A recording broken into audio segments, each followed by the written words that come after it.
All right, all right, all right. Good morning, good afternoon, good evening, wherever you may be. Hello, my name is Dave Wilber, and people call me the Turfgrass Zealot. And it's Saturday morning where I am, and I've been doing these Saturday morning get-togethers, and it's been great. It's been fun. These live streams have been fun. So if you're joining me, welcome. If you're here, don't forget that you're welcome to use the chat. Do whatever you like with that. And yeah, man, I'm just hanging, you know, a couple days after American Thanksgiving here.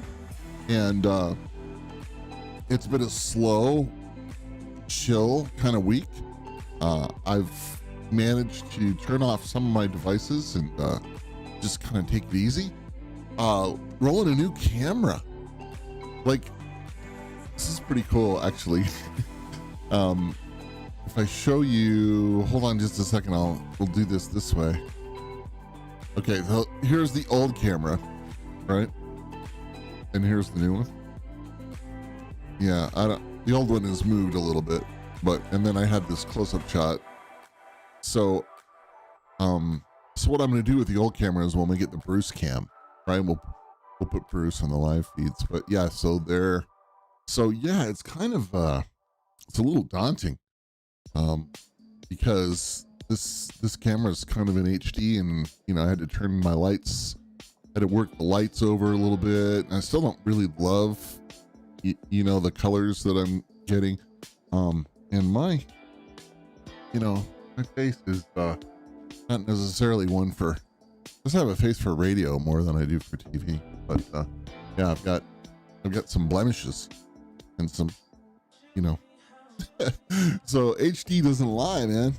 You know, we always been talking about how golf, you know, you watch golf on TV in HD now, you know, you can see everything the ball does, see every blade of grass, all that stuff. That's kind of where I'm at here. So, hey, good morning. Like I say, good afternoon, good evening, wherever you may be. I'm just kind of stalling a little bit as I watch some people enter into the stream. And I realize that this is probably not gonna be like this huge live thing viewers wise, because people are doing holiday stuff in the States, and that's fine. You know, I'm good with that. I'm good with you doing holidays. All right, let's get myself situated here. Yeah, it's close, you know. I'm close to having the picture that I want. It's close, man. You know, what I was going for is I was hoping that I could get, I don't think you guys can see my mouse pointer, but I was hoping I could get, you know, like the branding on my bases back there. You know, you can see the MXR sticker that I've had since the 80s on the one base case. But yeah, anyway, there it is. Well, hey, let's see what we can, what sort of insanity can we come up with this morning? I guess I was thinking about sharing something, and I'll just kind of bring it into my world here. I don't know if I can necessarily do this the way I want to, but let's see. Okay, so there's some pretty cool stuff that I've been finding on YouTube. And some of it, of course, you know, it comes with my brand of insanity, right? You know, it's like, well, yeah. So let's find this. I had this up, and then I had to take it down to get streaming software. Okay, here it is. Here it is. We're getting there. Now, you guys know that I'm, you know, I fancy myself a pretty good cook, right? Like I'm, you know, I'm a pretty good cook. And I grew up, you know, my dad was a chef. I grew up you know, we had a restaurant when I was growing up, and then, you know, all this sort of stuff, right? So food has always been kind of one of our things. And, you know, that's why Thanksgiving is, you know, it's kind of a cool holiday, right? You know, everybody gets fed. That's the way it worked with my parents. We used to open up the restaurant for all the orphans and stuff that lived in in the area of Colorado was real resorty, you know, so there were plenty of people that were away from their families, and so we, you know, we took care of them, right? So I love that. And I don't know, I think my mom, I don't know that everybody even had to pay, but I think it was like $2 in the basket and you can come and eat all you want, and Dad would cook, you know, for everybody until it was done. Okay, where is this? This is there has to be, is this it? No, this is from years ago. This is a new thing. Okay, so I have to do this resorted. Okay. Where is this recipe? I just about died. I just about died. As a foodie, I just about died. Come on. Come on. Oh, she's been doing redos. Like, okay, redo. I don't want to see her redo stuff. I want to see the original, you know. Come on, where is this video? I had it up. Oh, okay. Whoa. Is she not doing any more stuff? No. Come on. No. I don't know. Maybe I have. I've somehow managed to sort all this wrong. Oh, here it is. Okay. So this is. All right. Here we go. I'm gonna try to bring this up. Okay, and then let's see if we can get Kay on the thing. Sorry, guys. I'm just kind of futzing with this because I had to change the world. No, not that display.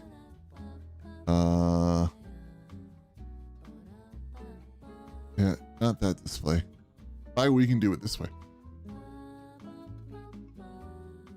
Can we do it this way? Can we bring Kay into the world this way? Yeah, good. She can be next to me. And you guys don't want to see my broadcast software. That's not gonna work. Have I got no way to do this now? This is what happens when you have too many inputs. Oh, let's do this way. That's worse. Yeah, that's worse. Maybe it's not gonna happen, huh? I should have a way to capture and uncapture this display. Okay, there we go. Okay. You guys, I'm rusty. And I'm really sorry. I haven't done this way for a while. So here we go. Okay, so now we'll bring her. Hi, Kay. Cooking with Kay. Now, first of all, just take this in right now. All right? You've got this woman, and she always has like an Iron Maiden t-shirt on or whatever. I mean, you know, I don't know how old she is. It doesn't matter. But it's just so funny. It's like, hey, it's the Iron Maiden t-shirt, right? So, okay, so let's get Kay going here. And today I'm going to be doing a cake with ice. See, I'm rusty. I'm really rusty.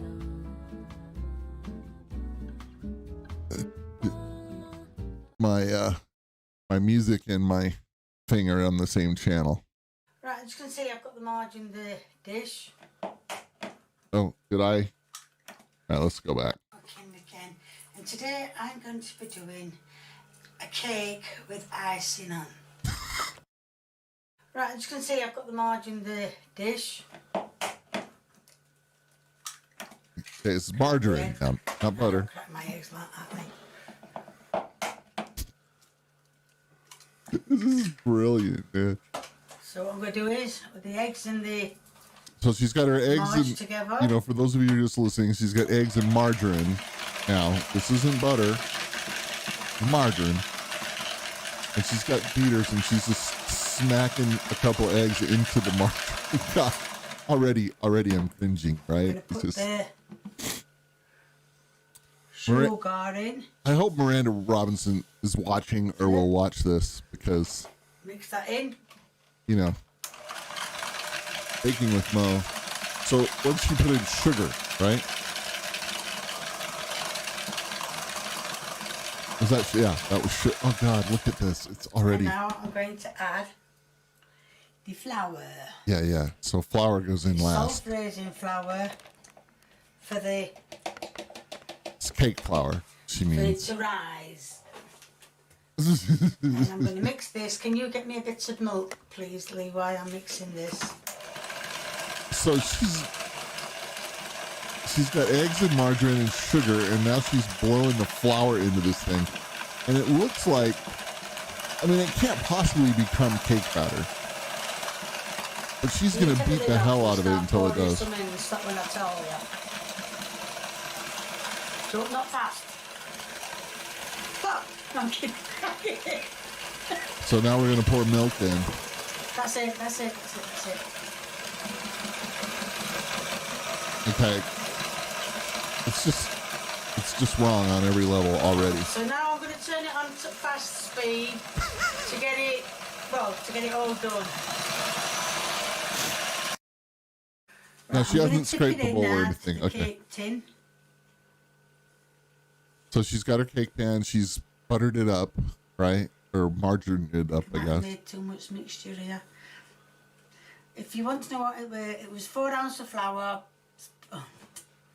4 ounces of self-raising flour, 4 ounces of marge, 4 ounces of hold on. 4 ounces of plain flour, self-raising flour, 4 ounces of salt. Oh, fuck, I made a mess of this.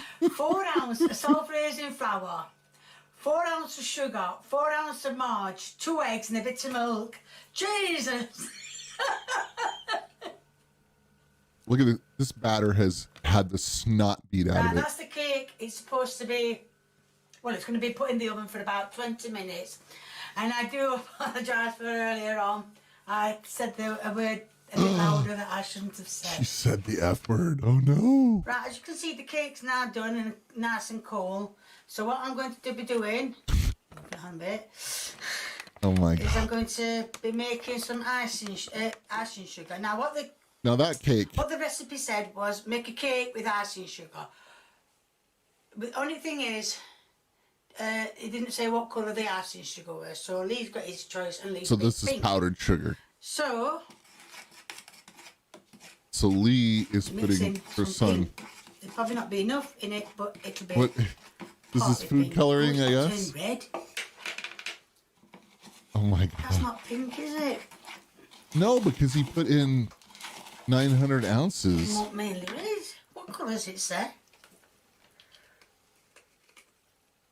Pink. Can you see that on camera? Can it up down? It's never way. going to be pink. He put 9 ounces of. Oh, this is so painful. As you can see, it says pink, Pink. but it's turned out, as you can see, red. So Well, I that's don't what happens understand. when you I put probably too much pink. in. But I thought it'd be all pink. Now, notice how the sides of the bowls in Now her that's thing. too sloppy. So I'm going to put a bit more icing sugar in. It Yeah. might turn it pink after all. Oops, I'm going to put too much in. Oh, it's going a bit pink here. Now, what I was going to say about that cake is that cake is, you know, I guarantee it's the consistency of a hockey puck, right? It's about as So thick. that's when it's trouble with icing, when you're making things like icing in. Just a bit too much liquid and everything goes wrong. Wrong. Oh, it's thickening up now. Oh my God. It just gets worse and worse, man. Just It still looks red to me. Well, it's still red. That's not It's all right to go on the cake, but I'm going to put a bit more ice and sugar, see if I can make it a bit pink, as it's supposed to be. Yeah, because why not? No, it's still staying red. Never mind. It'll have to just do. Oh, no, that's a beautiful shade of pink.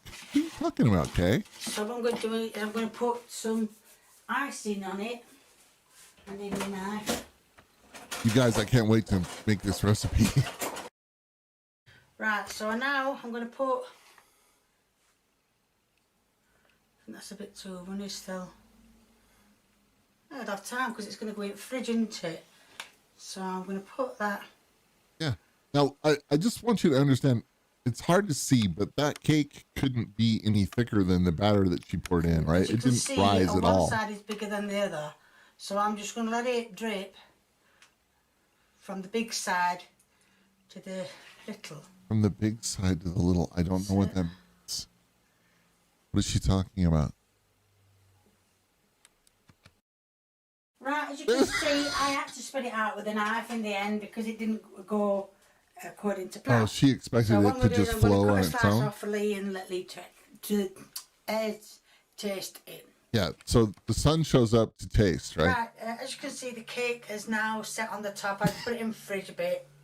Look at the knife.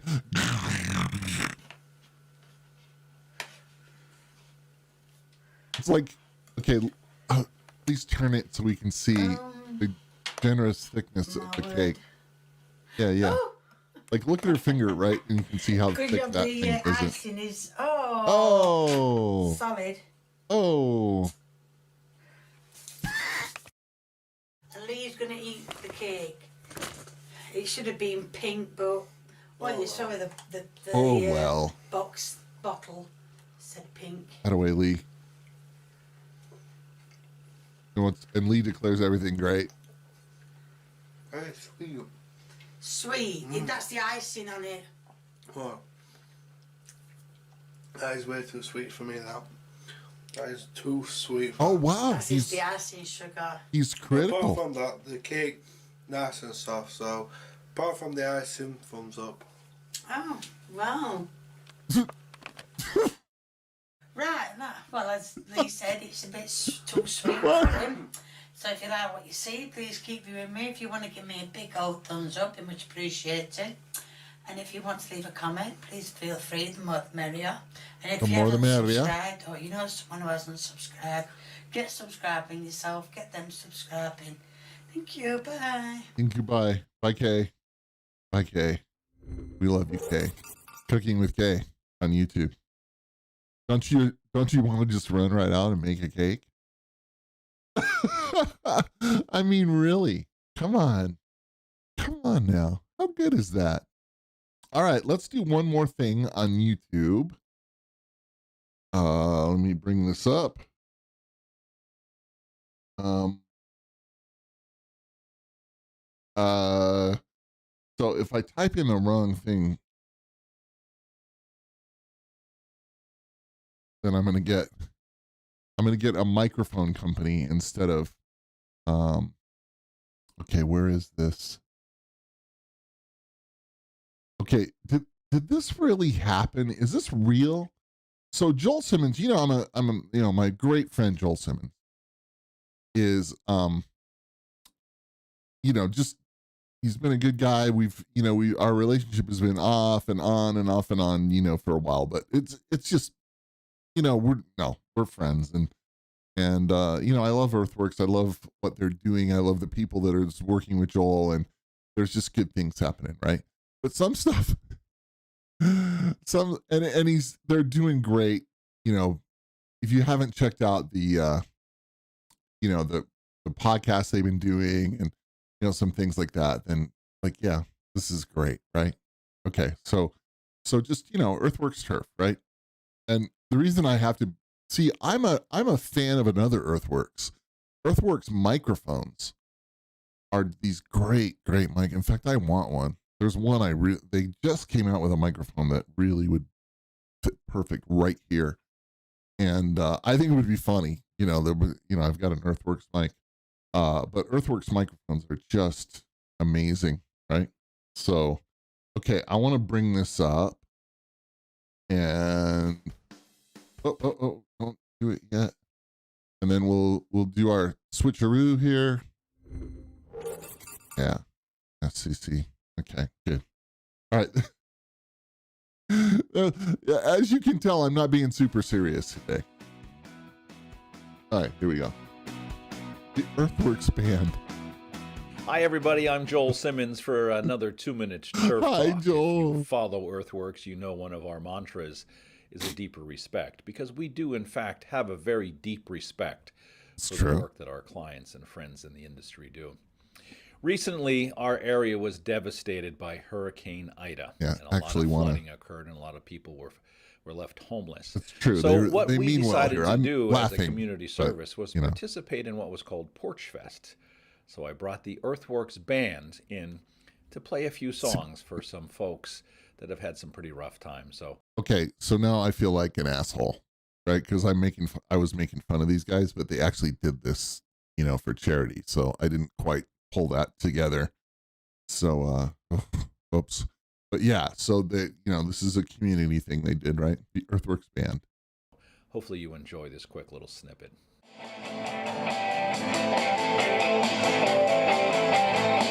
Look at this. Oh my God.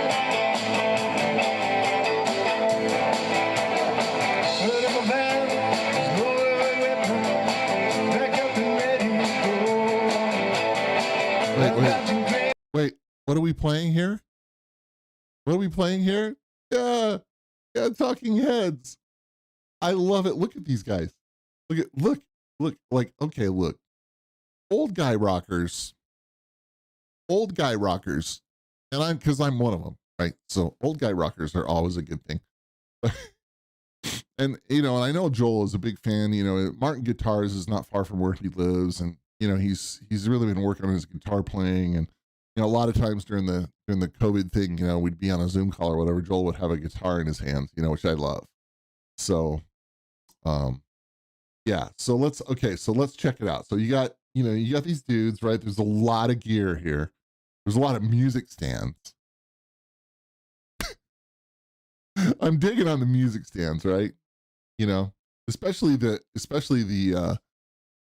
fold up, the ones that we used to practice with, when I was in grade school.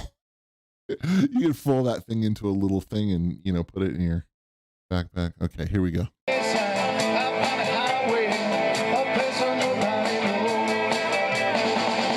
Yeah, Mike, I believe, if I'm not mistaken, is the guy that does his video editing and, puts all that stuff together and, edits podcasts and stuff. So, good for Mike, man. He's doing a great job.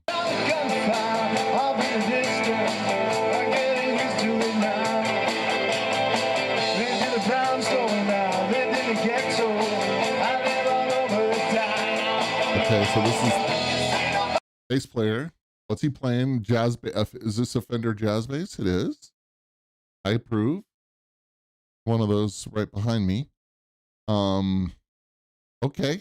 So we got good gear on this stage here.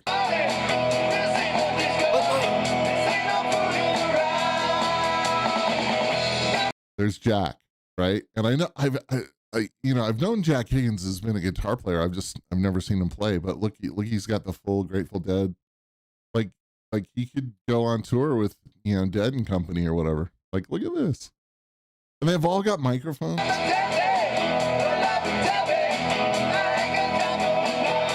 I love Jack. Okay. Wait.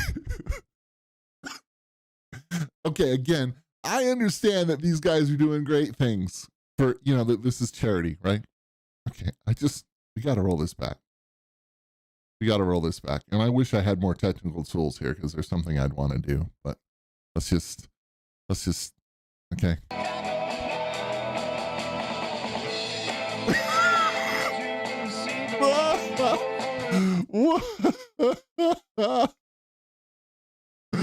Let's do that again. I can't get enough of this. Okay. Now listen to me. If that's not rocking out, And look at this. Oh my God, they have custom folders. The Earthworks band, and then Joel, and this says Jack, right? Oh my God, this is funny. So Joel's got his Martin guitar. It's obviously plugged into the system. He's got a microphone. This is brilliant, man. This is some of the best shit that I've ever seen.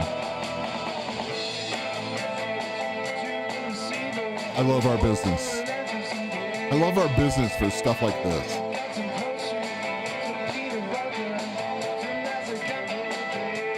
Okay, who's the rest of the band, Joel?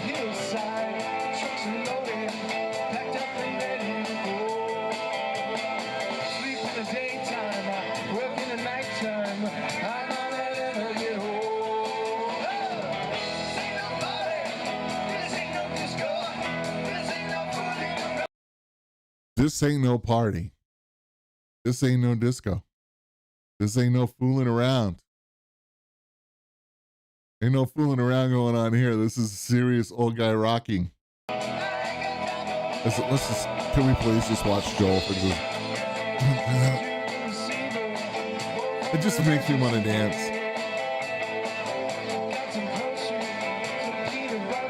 And he's right. Now, if I'm not mistaken,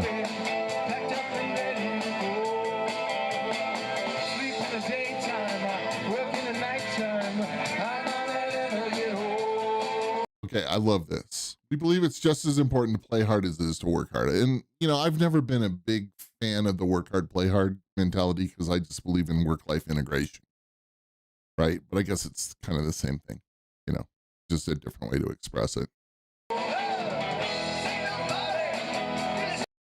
The work hard, play hard thing is, you know, a friend of mine kind of talked about this and said it's more of a boomer expression, you know? So we Gen Xers have a different sense of it. I really want to play bass in this band, though. Let me just tell you.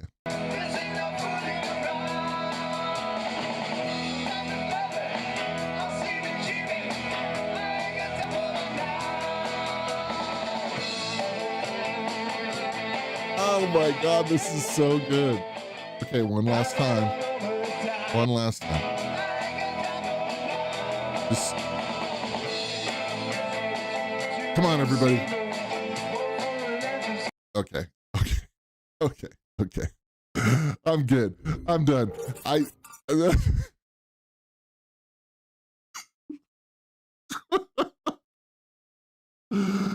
Listen, I love this guy so much, man. And you know, there's great people playing music in our business, by the way. Well, I'll bring some of the other ones on. Actually, there's some great musicians. You know, and you know, Paul Hurst, and where is, oh man, okay, you know what, that's what we'll do. We'll do some Paul Hurst stuff, and I'll have Paul sent me a hat. It's a beautiful hat. And yeah, we have to like the 2-minute turf talk. All right, I think that's that for that. Let's get to it. So we've been going at it for a while here, and I really haven't done anything other than make fun of things, but that's okay, man. This is what so I want to talk about. You know, I have mixed emotions about holidays in general, and holidays in general, and especially about, you know, the Thanksgiving holiday and stuff. I mean, that's, you know, I don't really love where that all comes from, but that's another thing. That's my, you know, that's just my personal thing. I mean, when I talked about you know, how my family did Thanksgiving, because we were in the hospitality business. We were in the restaurant business. Oh, yeah. This ain't no party. This ain't no disco. Okay, sorry. Okay, so anyway, my family, like I said, you know, with the restaurant thing and all that stuff, and then later when my dad was doing food for a guest ranch and stuff, it was, yeah, we're gonna do something different here. I can't take the girl from Ipanema music, right? Let's do something better. And again, I have to play this game with the whole,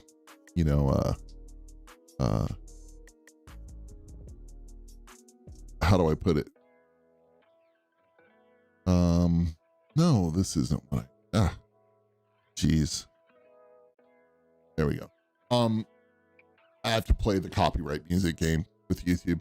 But anyway, we had this great thing that we did. And I remember it from when I was just a little kid, that on Thanksgiving Day, my parents would open the restaurant. Well, the restaurant wasn't really open. See, that's the thing. It wasn't like the door was unlocked, but everybody kind of in town kind of knew what the deal was, right? They knew. And I remember they set up, wish I had these pictures of the thing so you could see it, but it was this great old building and, kind of brick facade cafe, kind of thing in a small town in Colorado. And the building was long, right? It was long. And so, there were tables on the side and a row of tables up the middle, right? There were booths on the side and tables up the middle. And what they would do is they'd put all the tables together kind of and make this one big long row of tables. I mean, there's probably 50 seats. My guess, about 50 seats, maybe more. I don't know. I was a little kid, but these are my memories. And I remember my dad, who was super, super gnarly with his vendors and stuff about the quality of his ingredients. And that was hard to do in the mountains of Colorado where everything had to be trucked up from Denver. And, but I remember him being super picky about turkey, just like which turkeys came. And we had a huge walk-in freezer and a huge walk-in refrigerator, right? That were kind of in the back in the kitchen. And, so I remember, I don't know, man. I mean, this is just a guess, but I'm at least 10 or 12 turkeys being delivered, just before Thanksgiving, right? And Dad had this great way to roast all these turkeys. He just, I don't know exactly how he got it all done or how, but anyway, he had a method, right? The method. And there was some kind of brown, it wasn't like a paper bag or something, but there was some kind of roasting bag that he used. And I wish he was alive so he could talk with me about this. But anyway, he had a whole method for cooking a turkey, and they came out beautifully. There was never dry meat on a turkey when my father cooked turkey, I'll tell you that. And so anyway, they put all this effort in, and I want 50, maybe 70 seats up the middle of the restaurant. I can't remember how many people the restaurant would seat, and again, the restaurant was closed, and my mom had this kind of basket that she put up front because she kind of ran the front of the house, and Dad was the chef, right? And she put this basket out, and all the people who didn't have families or who were away from their families or were just people who, had hard times or whatever, were invited to come. They just kind of knew about it. I don't know, it wasn't like it was in the paper or anything, people just kind of knew. And Mom put a basket up front and it had a little sign on it that said, $3 if you can, or something like that. It was like 3 if you can, I think, or 2 if you can, or something like that. 2 or 3. And these people who worked at the ski area, who November, I mean, the skiing thing is just getting going. A lot of people are working that day, so the way that they did it is, I want to say about 10 o'clock she unlocked the door and people just came in, and Dad had this big kind of steam table buffet kind of thing set up, right? And he was in his chef's whites, and he would carve turkey for people, at the end of the thing. And there was all the stuff, right? There was, I remember big pans of stuffing and mashed potatoes, his gravy, which was exceptional. there was pumpkin pie, of course. I'm trying to think what else, maybe some kind of corn and beans thing. It was very simple. Right? It was very simple country food kind of thing. And they just fed people all day long. And people walked in, and if they didn't have the $3, mom didn't care. She, the basket was just sitting there. And there were other people that were, that were kind and generous and, put more money in the basket, right? Because, I don't know, even in, what would this have been, 1972, something like that, in my first memories.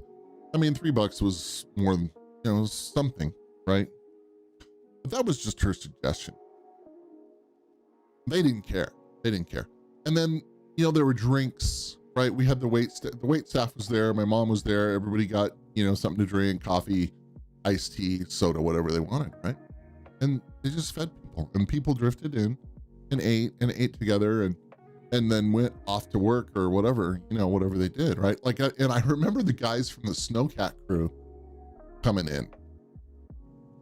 Al Salazar and a couple of those guys came in, and they just had coffee, right? But they were just getting off a night shift, and they roll in about 10 o'clock to have coffee, and then they're going to go home and go to bed, right? That kind of thing. And that's what happened.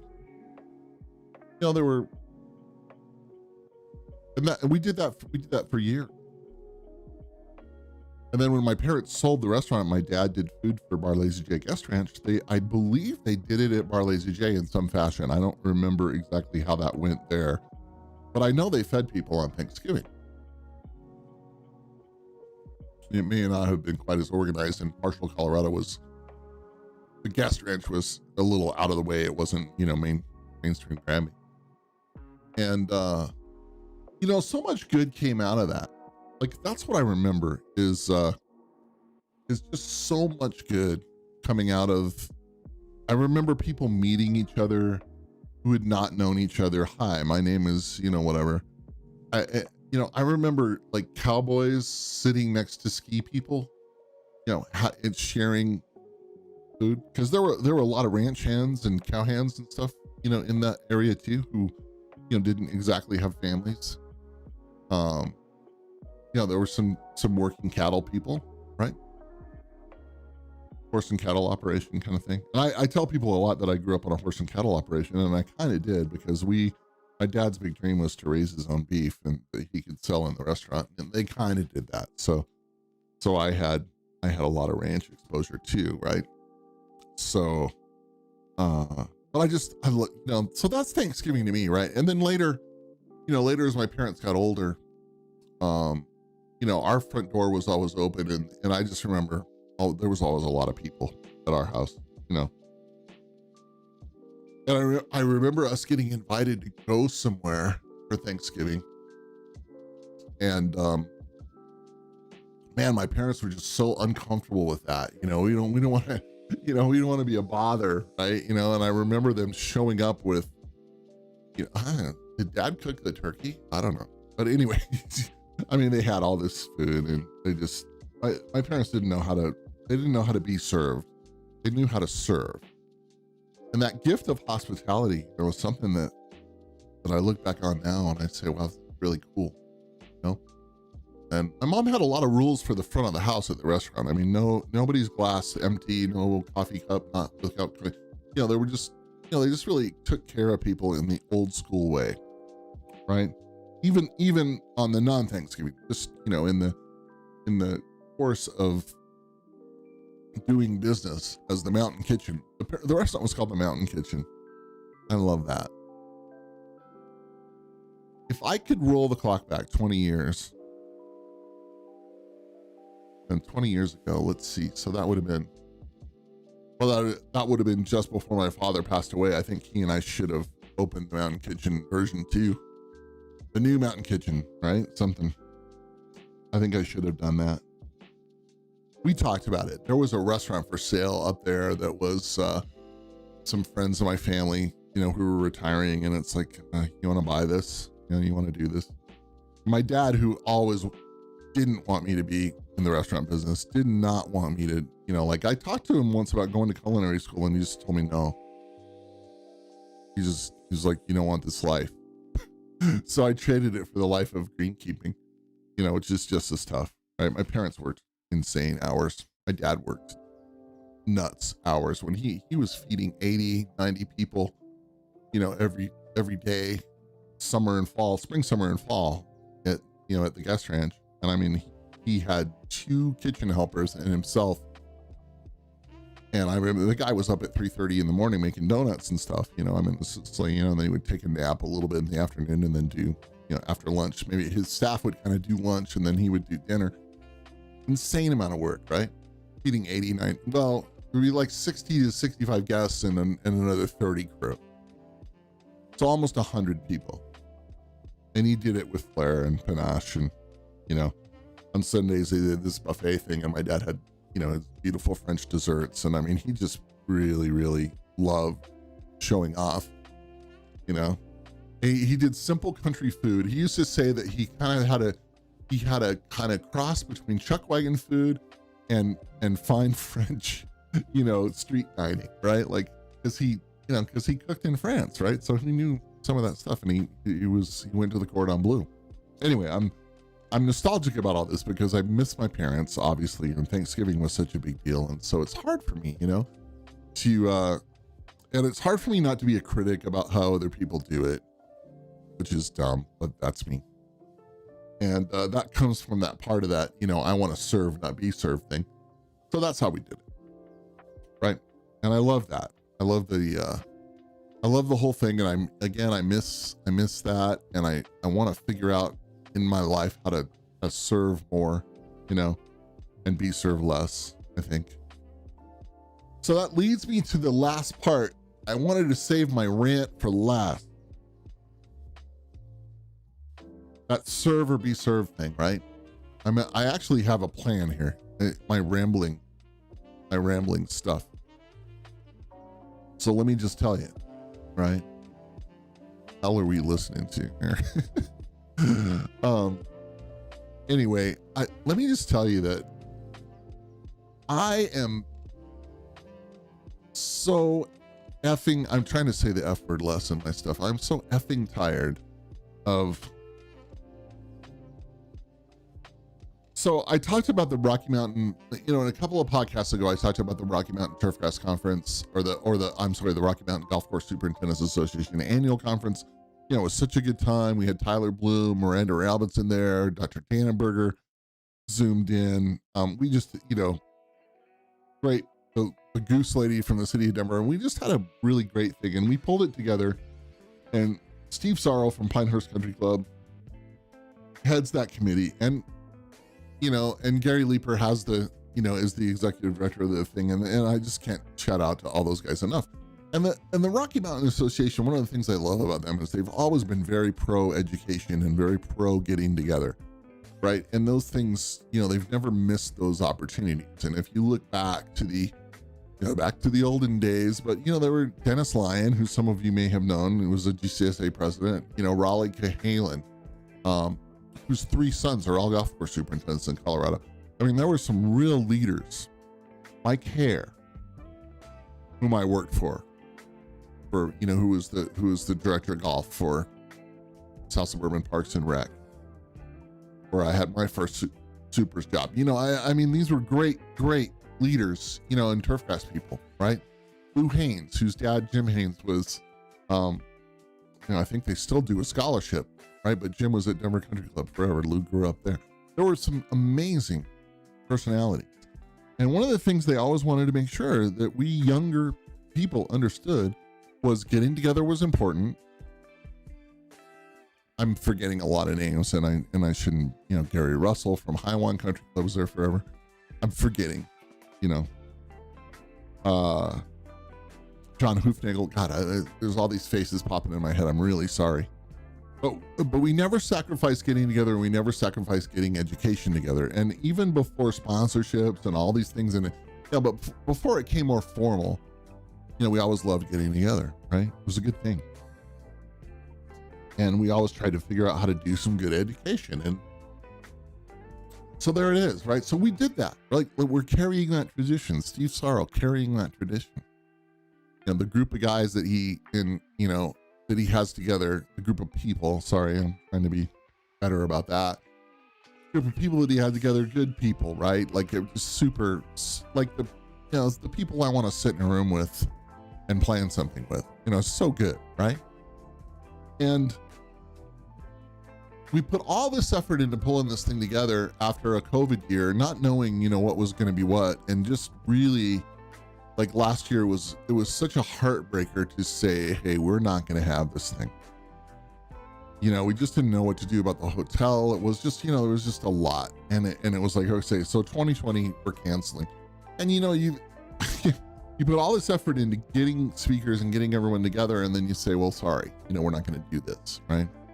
And we did it in plenty of time. So then, okay, so now we're going to put this together again. We're going to do this, right? And we get the speakers and we get everybody lined up, and it's like, this is really good. And the Rocky Mountain also has a tradition of, you know, work hard, play hard, I guess, is a good way to put it. And they, you know, they do a cornhole tournament, right? You know, and some social events around all this. And again, you know, you're talking about a few hundred turf heads get together, and this is great, right? So, yeah, sure. Cornhole tournament, that's great. You know, I don't care about tossing bags that much, but there are people that love it. And it's fun. You know, competition is always fun, right? So that's all good. So we do this thing, and it comes off really well. Like our speakers were so good. And, you know, both Tyler Bloom and Mo Robinson just killed it with their talks. And, you know, we had a guy from Northern Water come and give the big water picture here in Colorado, which is a really big deal. And he was great. We just had great speakers. It was a great day. And I'm not saying this just because I was the MC, right? Or part of the committee. It was just a freaking great turf conference. And I've been to a ton of them. And I know what a great turf conference is, let me tell you. So then, and as they should, the committee, everybody, you know, they put out a survey to the attendee. You know, hey, we want to know what you think. And of course you want honest answers. I mean, if something sucked, you know, we knew when the weak spots happened and, you know, all that stuff. But, you know, we had a little bit of shenanigan because we had to move some speaker slots around kind of at the last minute. No big deal. You know, we did it, right? So yeah, so the printed agenda wasn't exactly what we ended up doing, but we handle that, right? And, you know, that's what we do. We get these survey responses back. This is why, this is why the title of this talk is about, are you helping? You know, we get these survey responses back, and some of them are just great. Thank you. Such a good time. Well done. That's awesome. You know, everybody wants to hear that the thing they were involved with was good. Hey, the golf course was great and all that sort of stuff. But truth, okay? Truth. You also want to hear what you know, what could be better. We got to hear that. Excuse me. All right, got the cough button going here. You know, we have to hear what the, what the problems are, right? Or what people didn't like, or what wasn't popular. I mean, sure, you know, and I'm not talking about the member who comes in and says, you know, the Greens suck, you suck, you know, kind of thing, right? But like somebody who says, hey, you know, wouldn't it be great if it, you know, it's like, okay, it's a great suggestion. And then some stuff is just pie in the sky. Hey, can we put ice cream makers on every tee? No, we can't. No, sorry. That was one of my, but okay, so we get a lot of positive feedback, 99% positive feedback, 98% positive, whatever. And then we got some really helpful suggestions, like it would be better if you did this. A lot of it had to do with the cornhole tournament, you know, when do this, do that. We had this small smattering of unhappy vendors who, you know, didn't think enough supers, you know, stopped by their booths, or we had table kind of thing, you know, set up in the hallways. I went and visited everybody. I loved it. But evidently a couple of the vendors felt like, you know, they didn't get their money's worth out of that. But I mean, how do you set a value on that? I have no idea. we need to make the books balance, and this is what it's going to cost if you want to be a sponsor. Here's an idea. Don't be a sponsor if you don't want to, but I can't control how many people are going to drift by your booth or your table. I mean, that's always been an age-old thing for trade shows. And this isn't really a trade show. This is just, hey, and we give our key vendors, 5 minutes to talk if they want to talk. Some of them didn't want to talk. Some of them wanted to do a little PowerPoint thing. Great. We're going to take care of you. We're going to make sure that you're mentioned. We're going to make sure everybody knows, hey, you guys really, you went out of your way to make this happen. Thank you. And now we come to the fucking bullshit, right? Sorry, F-bombing again. There were some comments that we got that I can't first of all, I can't imagine typing those kind of things, right? But I've always been one of those people that if I don't like something, I say it. But there was some stuff in those comments that was just like, ow. A couple of them were personally, directed at me, which I'm used to. Look, I'm in blogging, podcasting, writing, doing all that sort of stuff. There's, I want to put people to a decision with my art, so to speak, right? So I'm okay if somebody says I don't like that. It doesn't hurt me. But there was, what is it? I think the way somebody said it, like the one thing, get anybody to MC except for Dave Wilber. That was a great one. And then there were a few more, directed at Gary Leeper, and just, they didn't think for some reason that he handled registration the way they wanted to. But instead of being constructive and saying, hey, this might have been better, it was like, why don't you get somebody to be the executive director who actually knows how to talk to people? And it was just horrible, And I'm thinking to myself, fuck you. If this is the best you can do, like really, you're being you're just going to throw bombs from the edge. Well, I'll tell you, the Rocky Mountain Golf Course Superintendents Association has never been good with that. And back in the day when I was I was the youngest board member, I think, to get elected to the Rocky Mountain Board, back in my 20s. And those guys, the older guys, were serious, man. Like if they heard criticisms and stuff, they drag those people to board meeting. Like, you're coming to the board meeting to talk about this. If you don't like what we're doing, come talk to us, and they would. Or come to the committee meeting, or we're going to go visit with you. Whatever, right? And they didn't, they handled it. Now we do this Survey Monkey or whatever it was, and it's kind of anonymous, and so people, I guess they feel like they can write whatever they want. But let me tell you something. It's not going to be hard to pick out who the people are that are bummed out, right? I mean, I think we already know most of them. And in my mind, okay, so you want to help, right? Well, let's get you to really help. So in my mind, a couple of those people that were really, really gnarly and felt the necessary license, I guess, to speak however they wanted to speak, which is fine. Speak how you want to speak, but don't throw the bomb from the edge and run away. Stay in the fight, right? So I hope, and I wrote this to the committee, and I wrote it, pretty boldly. And I just said, I hope we find these folks, because we know who a few of them are, because we heard it also live. You know who the grumblers are, and we put them involved. We get them involved, right?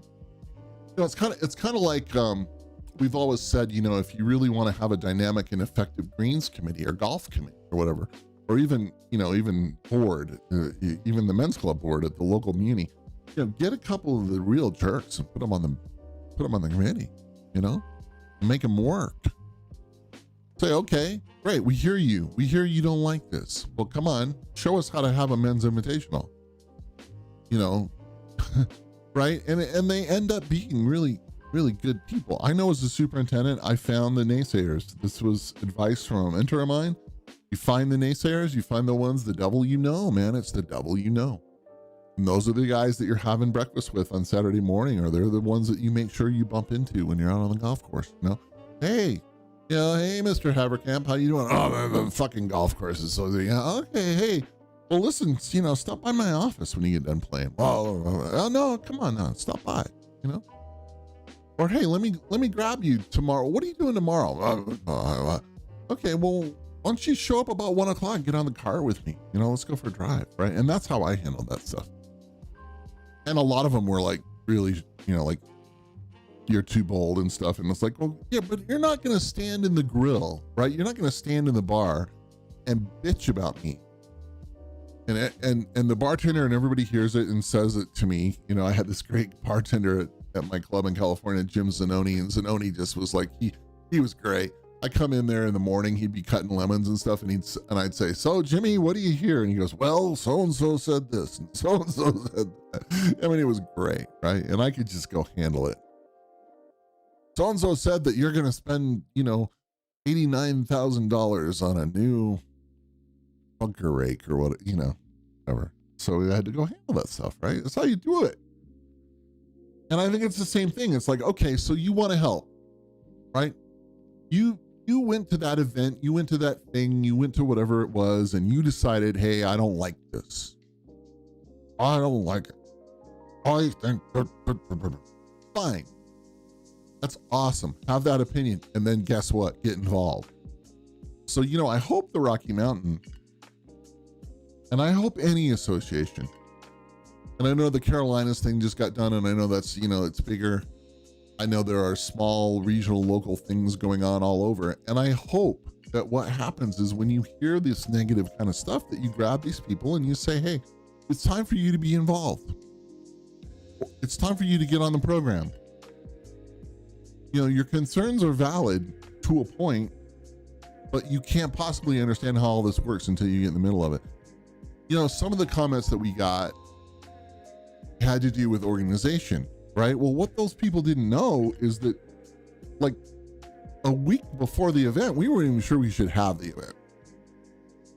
I mean, a lot of things just felt like, oh, this is out of place, that's out of place. And, I don't know about you, but me, and this is kind of how how I've always approached event management is like, I want to dig in and make sure that I've just about covered every possible problem that can go on. Right. And so it's like the example is, hey, we're in a place that it never rains. We're hosting a tour event, but we're still going to have the squeegees, the roller squeegees hanging on the wall. Why? Because, that one weather thing, or that one stuck head, so you got to think those things through. Right. And so that's what we're doing. We're thinking this stuff through, and it's like, holy crap, this could end up being like, we're looking at each other saying, you got a talk ready to go? Steve Sorrow says to me, he says, you got a talk? Yeah, I got stuff in the can on my laptop. Something happens, I can plug in and go. He goes, really? And I said, yeah, sure. And we had a panel discussion, and I think panel discussions can be such a drag, but we did pretty good until the fucking fire alarm went off, right? I swear to God, it happened. We were 3, 5, 7 minutes into this thing, and and it went on and on and on, and then finally turned it off, and it turned out it was a false alarm or whatever. I don't know what happened, but and half the people left the room to go to the bar. And then they're like, well, and so another panel discussion that was kind of a drag, although the people that were there handled themselves really well, and it was really good, and we ended up doing good, right? So, and yeah, sure, you're in the bar and you're saying, well, that sucked. Well, what do you know? We weren't even there, so we got a couple of those that we'll deal with. So you never know what's going to happen with an event. You never know what's going to happen with a thing. And that's how it is. So listen, here's my admonishment. Okay. Like, if you're going to be one of those people that throws bombs at us lay people organizers, right? Because you're talking about, we all have jobs, golf course superintendents, assistant superintendents, commercial people. We're serving on these committees and doing our very best. And, we have work that we have to do too, and lives and families and all that. And so, but you're going to, you're not going to get involved with the thing, but you're going to stand on the outside and throw bombs and say, well, this is what should be, or this is what it should, well, listen, you're the problem. You're what's wrong in our world today. And in my mind, I'm just gonna find you somehow, and I'm gonna invite you to be part of things. And if you say no, then I'm gonna say, then shut up. Or don't come. You know, why don't you do something better with your time? Go to Jack in the Box, talk to the clown is what I used to say to people. The older people will know what that means. But, why'd you even bother to show up if you're just going to be a moron, and beat up on the people that are trying to, do these things and because they have a heart for it. I just don't get it. And that's my rant and that's my deal.